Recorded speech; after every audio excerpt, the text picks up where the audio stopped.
एक अष्टमैथुनों के अंतर्गत ही। और ये भयानक रोग है, भयानक रोग। इसमें संकोच की बात नहीं, जैसे डॉक्टर से संकोच नहीं, ऐसे शास्त्र और सदगुरुदेव ये संकोच का विषय नहीं। ये वो भयानक रोग है जो कैंसर से भी, टीबी से भी बड़ा भयानक रोग है, बड़ा भयानक रोग। उसकी तो औषधि, इसकी औषधि नहीं है। वो तो प्रारब्ध से आ रहा है। ये आप वर्तमान क्रिया को बिगाड़ कर अपना नाश कर रहे हैं। छोटे छोटे बच्चे जब स्कूलों में जाते हैं और उनको गलत विद्यार्थियों का संग मिलता है, तो प्रत्येक 100 में एक को नहीं कह सकते, 99 के जैसा हम मिले हैं अभी तक, 100 में एक को नहीं कह सकते, लेकिन 99 ऐसे मिले हैं, 100 में 99 जो इस रोग से ग्रसित हैं। पहले शायद वो पढ़ाई अपने लोगों के यहां नहीं थी। आज हमें बच्चे बताते हैं कि एक चैप्टर भी इसी प्रसंग का रखा जाता है।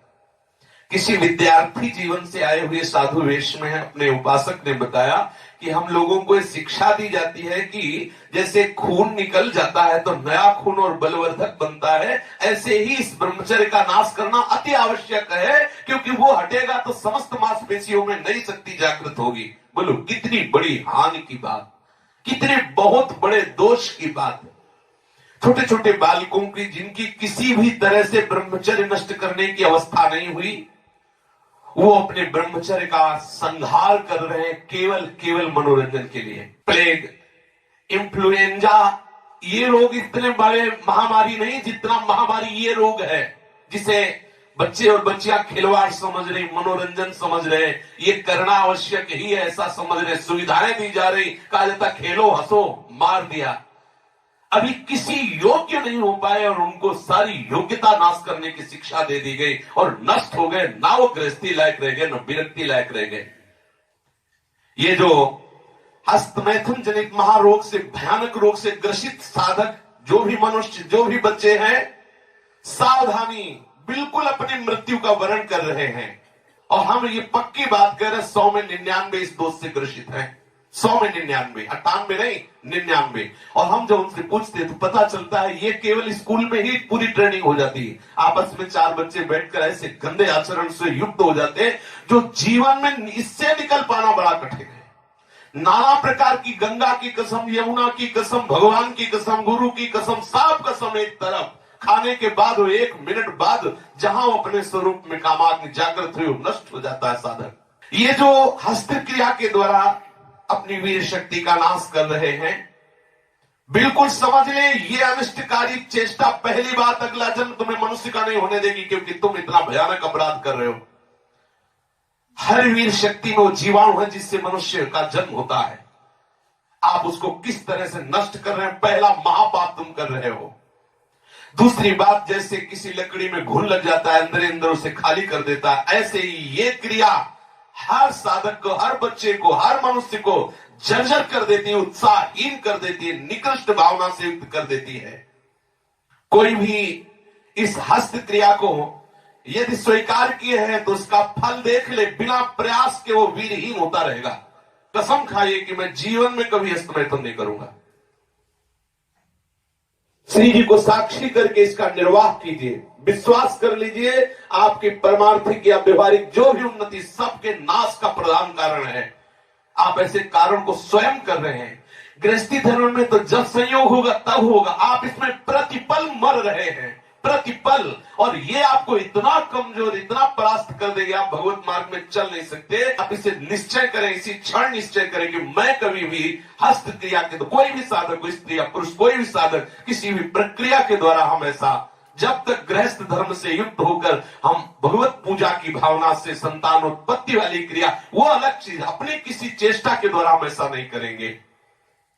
जो ऐसा करते हैं उनकी समस्त इंद्रियां दुर्बल होती जाती हैं, एक एक नस से उनकी शक्ति का ह्रास होता जाता है और उनके मुंह में पीलापन, सिकुड़न बिना वृद्धावस्था के से दिखाई देने लगती है। नस में दौर्बल्य, बार बार स्वप्न दोष, नाना प्रकार के गंदे संकल्प, नाना प्रकार की जलन उनके हृदय में प्रकाशित हो जाती है और वीर शक्ति इतनी द्रवित हो जाती है कि उनको पता ही नहीं लगता कब स्खलित हो गई। इसलिए साधक सावधान, ऐसी गलती बिल्कुल न करे, बिल्कुल न करे, क्योंकि शरीर के भीतर एक मनोवाह नाम की एक नाड़ी है।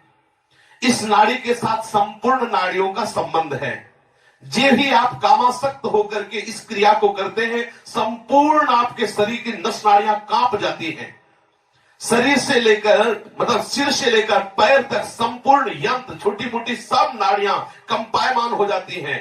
फिर उस रक्त से मंथन करके फिर जो निकलता है उसे वीर्य कहते हैं। कितना बड़ा नाश कर रहे हैं आप। इस धातु से दौर्बल्य, प्रमेह, स्वप्न में, मधुमेह, बड़े कठिन कठिन रोग घेर लेते हैं। पक्षघात, ग्रंथिवात, संधिवात, अपस्मार, मिर्गी, पागल पर भीषण भीषण पीड़ाएं शरीर में, न जाने कितने निंदनीय रोग इस क्रिया के द्वारा होने लगते हैं। इसलिए प्रत्येक उपासक को, चाहे वो गृहस्थ मार्ग का हो या विरक्त मार्ग का हो, बिल्कुल ऐसी क्रिया ना करें। जब कोई हस्त क्रिया करता है तो उसके सीधे कलेजे पर धक्का लगता है। जब क्रिया करता है तो संपूर्ण नस नाड़ियों में हलचल और हृदय पर धक्का लगता है, जिससे उसका दिल कमजोर होने लगता है। और वही सबसे ज्यादा, जिसे हार्ट अटैक कहते हैं, वही कारण होता है। वीर चरण ही उसका प्रधान कारण होता है। क्षय, खांसी, श्वास, ये क्षमा महाभयानक रोगों का बुलावा है। हृदय रोग से पीड़ित अभागे मनुष्य किस क्षण मर जाए कोई पता नहीं। मस्तिष्क पर जो एक ऊर्जा शक्ति, विचार शक्ति होती है, वो नष्ट हो जाती है। जो ये हस्त क्रिया को करते हैं उनको देखते ही पता चलता है करते हैं। कुछ ऐसे लक्षण होते हैं जिनको देखने से ही पता चलता है ये सब वो प्रतिपल अपने आप को चौपट कर रहे हैं। कितना पागलपन है। आप अपने जीवन को नष्ट कर रहे हैं। पागल खाने में अगर देखा जाए तो 5 आदमी ऐसे मिलेंगे 100 में जो किसी अन्य घटना से पागल हुए। 95 ऐसे मिलेंगे जो विषय के कारण पागल हुए, जिन्होंने ब्रह्मचर्य को छीण किया है और उनकी मेधा शक्ति कमजोर हो गई और पागल हो गए हैं। ये व्यभिचार प्रवृत्ति किसी भी लायक नहीं रहती। सैकड़ों पागल खाने में जांच करने पर ज्ञात हुआ है कि जितने भी पागल हैं उनमें से 95 केवल इस बात से पागल है, भ्रष्ट आचरण से। आप परिश्रम युक्त, साधना युक्त आप रहिए। ये आजकल के माता पिता स्वयं सावधान नहीं, बच्चों के सामने ऐसी चेष्टाएं करते हैं कि उनकी सामर्थ्य नहीं कि अपने बच्चों को रोक सके। वो समझते हैं कि बच्चों से ये बातें करना ठीक नहीं है। लेकिन आप समझिए, अगर बच्चों को आप एक छूट दे रहे हो, आप उनका कितना जीवन नष्ट कर रहे हैं। उनकी आंख, नाक, कान, जिह्वा, वाणी, पैर, त्वचा सब कमजोर हो रहे हैं। और इस कारण जब वो गृहस्थ धर्म में प्रवेश होते तो गृहस्थी लायक नहीं रह जाते, गृहस्थी लायक नहीं रह जाते इन क्रियाओं के करने के कारण। माता पिता को, सदगुरु को चाहिए, उपदेशक को, कि अपने आसपास इस बात को कहे कि वो कभी ऐसी गंदी चेष्टाएं ना करें। सदगृहस्थी में जानते को पहले आचार्य परंपरा थी, सब जाकर गुरुकुल में रहते थे, ब्रह्मचर्य रहते थे। फिर जिनको गृहस्थ में जाना होता वो गृहस्थ में जाते, जिनको नैष्ठिक ब्रह्मचर्य का व्रत लेना होता वो वैरागी होते। दोनों महान पुरुष बनते। वो गृहस्थी में जाकर धर्म पूर्वक चलते हुए पुनः वैराग्य को धारण करता और विरक्ति में जाकर वो महापुरुष बन जाता। दुर्बल चित्त इतना हो जाता है कि ना वो धर्म स्थान देखता है, न तीर्थ स्थान देखता है, न मंगल तिथि देखता है, न मंगलवार देखता है। बस अपनी वासनाओं का खेल खेलता रहता है। हजारों प्रतिज्ञाएं, हजारों धर्म चेष्टाएं सब व्यर्थ करने वाला ये महान दोष हस्त क्रिया, व्यभिचार प्रवृत्ति, इस पर अंकुश कीजिए, इसको आनंद मत मानिए। ये जो हस्त क्रिया के द्वारा शक्ति का नाश करते हैं, ये प्रतिक्षण काम से युक्त रहते हैं। इनके हृदय में वही चिंतन चलता रहता है। बालक अवस्था से लेकर के यौवन अवस्था तक देखिए आप, इनकी आंखों में देखिए, न तेज होगा न इनकी गंभीरता होगी, बहुत चंचलता, निस्तेज आंखें होगी, चेहरा पीला पड़, जब देखो तो ऐसा लगता है कि शर्मिंदा हो रहे हैं, मुंह छिपा रहे हैं, ऐसा लगेगा। पहला लक्षण है। दूसरा, कुछ इतने निठल्ले, ऐसे दिखावटी स्वभाव के, ऐंठ में, अकड़ में, गर्मी में रहते, ये वीर शक्ति के नाश का लक्षण है। गंभीरता नहीं, शांति नहीं, उदारता नहीं, धैर्य नहीं है, वो अपने को बड़ा दिखाना चाहते, ये सब उसके नाश के लक्षण हैं। जिनका चेहरा आनंद में, देखते ही हृदय में आकर्षण, ये ब्रह्मचर्य का लक्षण है। चेहरा देखो तो उजड़ा हुआ दिखाई देता है, लगता है बिना रोते हुए भी रो रहे हैं। वो सब सिकुड़ गया चेहरा, ऐसा जैसे किसी घर में आग लगा दो, इसके बाद दर्शन करो तो कैसा लगता है, वो ऐसे ही उसका चेहरा होता है जिसने अपने जीवन से खिलवाड़ किया है। जो स्वभाव से ही रुक्ष, चिड़चिड़ा, क्रोधी, बात बात पे एकदम रूखा, चेहरा पीला पड़ रहा, फीका पड़, वो चेहरा पीला प्रेम का नहीं कि वो चेहरा प्रेम में पीला पड़, प्रेम में नहीं, यहां काम की बात हो रही है। मुख पिया आई फिर गई बदल गए तन रंग, ये प्रेम का लक्षण नहीं, ये काम के लक्षण की यहां बात हो रही। वो मुर्दा की तरह निस्तेज खिन्न छिन्न ऐसे ही घूमता रहता, कोई लक्ष्य नहीं, कोई उद्देश्य नहीं, बात बात में आलस्य, बात बात में गुस्सा। जो गालों में बिना कोई गुलाबी कुछ लगाए जो गुलाबी दिखाई देती है वो ब्रह्मचर्य की होती है, और जिनके ब्रह्मचर्य क्षीण हो जाते हैं, झाई पड़ जाती है। देखो देखने में तो लगता है क्योंकि बोले कितने को, बोले 18 के, 18 में तो उसकी दुर्गति हो रही, तो 28 और 48 में क्या होगा। जो काले दाग चेहरे में पड़ने लगते हैं, आंखें धसी नजर आती हैं, गाल पीले नजर आते हैं, नाक के आसपास काले काले दाग यहां ऐसे प्रकट हो जाते हैं, ये सब लक्षण हैं जो उन्होंने अपनी शक्ति का नाश कर दिया। सावधानी के द्वारा इस जीवन को आप बर्बाद ना करें। जो 12 वर्ष की अवस्था के बाद से शुरू किया कर, 12 वर्ष हैं, कितने से बच्चे हैं, कितने चलना मुश्किल हो गया, चलना मुश्किल, तब कसम खवानी पड़ी। वो तो लक्षण पता है ना, तो कसम कि तुम्हें, हमारी कसम, यदि हमें आप तनिक भी मानते हो, संत मानते हो, गुरु मानते हो, कसम खाओ आज के बाद ऐसा, तब उनमें चलने की सामर्थ्य आ रही। बच्चे हैं, खिलवाड़ हो गया, उनके लिए खिलवाड़ हो गया और अपने जीवन को नष्ट कर दिया। अभी 14, 13, 15, 18 ये अवस्था है। जो लोग ये कहते हैं ना कि खेलने खाने की अवस्था, वो थोड़ा सुन ले कि कौन सा खेल खेल रहे हो, क्या खा रहे हैं, ये खेलने खाने की अवस्था है। अरे ये वो अवस्था है जिसमें जो चाहो तुम बन सकते हो। जो इस वीर शक्ति का नाश करते हैं, बिना बुढ़ापे के सारे लक्षण बुढ़ापे के उनमें होते हैं। कमर में दर्द है, चला नहीं जा रहा है, थोड़ी चढ़ाई में हांफने लगे। अब अवस्था कितनी, बोले 18 की। इस अवस्था में तो मतलब दिशाएं भी कांपे, वो अवस्था है। अब तो दिखाई नहीं देता कोई जवाल। चित्त में कुचिंताएं, छाती में धड़कन, बिना भय के भयभीत हो जाना, थोड़े से भी दुख में ऐसा सोचना कि मैं आत्महत्या कर लूं, ये सब बातें उसी की कमी से हो रही हैं। ये महापुरुषों के अनुभव की झूठी झूठी बातों में एकदम घबरा जाना। कोई झूठी धमकी दे दे तो बस वो ऐसा लगता है अब क्या करूं, किसी कमरे में बंद हो जाऊं, अपने आप को प्राण हत्या करके बचा लूं, ऐसा मैं अपने शरीर को न, ये सारे के सारे लक्षण उसी में प्रकट होते हैं। जो ब्रह्मचर्य का नाश करता है, नींद ना आना या सोना तो कुंभकर्ण की तरह, मुर्दे की तरह सो जाना, आलस्य, जरा जरा देर में वो निरुत्साहित बातें, आंखों में जलन, भारीपन, ये सब, स्वप्न दोष अधिक होना, ये सब उसी के लक्षण है जो आपने गलतियां की है।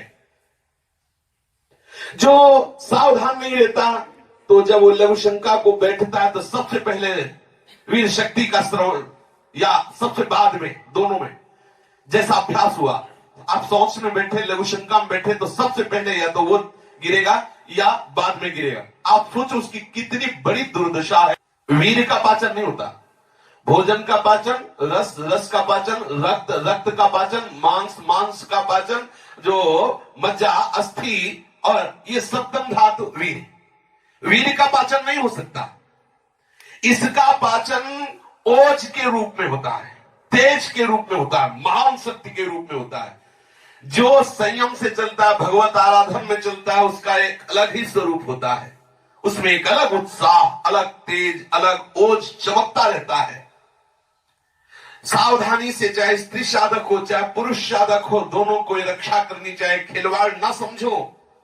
ये सप्तम धातु बनने में, एक बार के बनने में 30 दिन 4 घंटे लगते हैं। 30 दिन 4 घंटे लगते हैं। जब बहुत सुंदर भोजन सात्विक किया जाता है तो एक बार में संतानोत्पत्ति करने की जो सामर्थ्य वीर शक्ति में है, वो 30 दिन 4 घंटे में तैयार होती है। शास्त्रीय पद्धति के अनुसार, शास्त्र सिद्धांत के अनुसार साधक सावधान रहे, इसे तमाशा न बनावे, इसे मनोरंजन न बनावे, इसे खिलवाड़ न समझे कि कोई देख नहीं रहा। आप जिस कार्य के लिए मनुष्य जन्म धारण किए, चाहे गृहस्थ हो चाहे विरक्त, उसके लिए अति अनिवार्य है आपको ब्रह्मचर्य रहना। ये जो हस्त प्रयास के द्वारा ब्रह्मचर्य का नाश करते रहते हैं, इनको बहुत सावधान हो जाना चाहिए। एक बार ब्रह्मचर्य नष्ट होने में 1.5 तोला सप्तम धातु नष्ट होती है।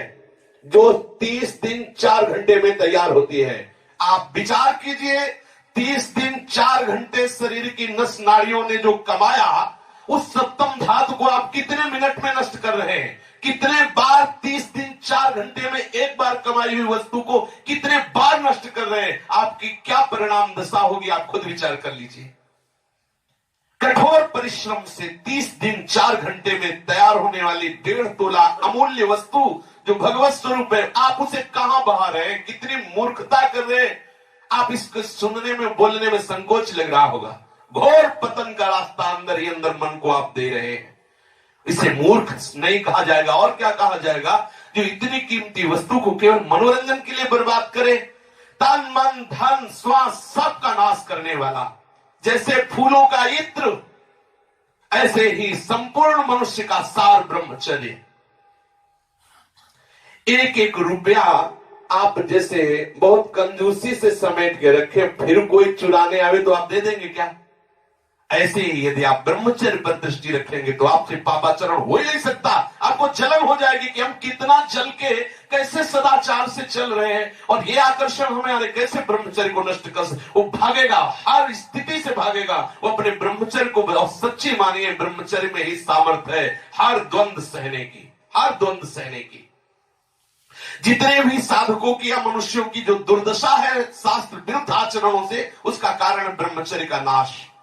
जरा विचार करो, जो दिन में 2 बार, जो 3 बार, या 2 दिन में, 3 दिन में, या चौथे दिन में ऐसा करते हैं, आप उन पर विचार कीजिए कि 30 दिन 4 घंटे में तैयार होने वाली वस्तु को वो 2 दिन में, 3 दिन में, या 1 दिन में 2 बार, या ऐसा आप सोचो उनकी कितनी बड़ी दुर्दशा हो रही, वो कहां पहुंचेंगे। आज कसम खा लो, बार बार कह रहे हैं, और ये हम दूसरों के लिए नहीं कह रहे, अपने लोगों के लिए कह रहे हैं, अपने लिए कह रहे हैं। अपने लोगों को कसम खा लेनी है, हम भूल कर कभी हस्त क्रिया के द्वारा अपने ब्रह्मचर्य का नाश नहीं करेंगे।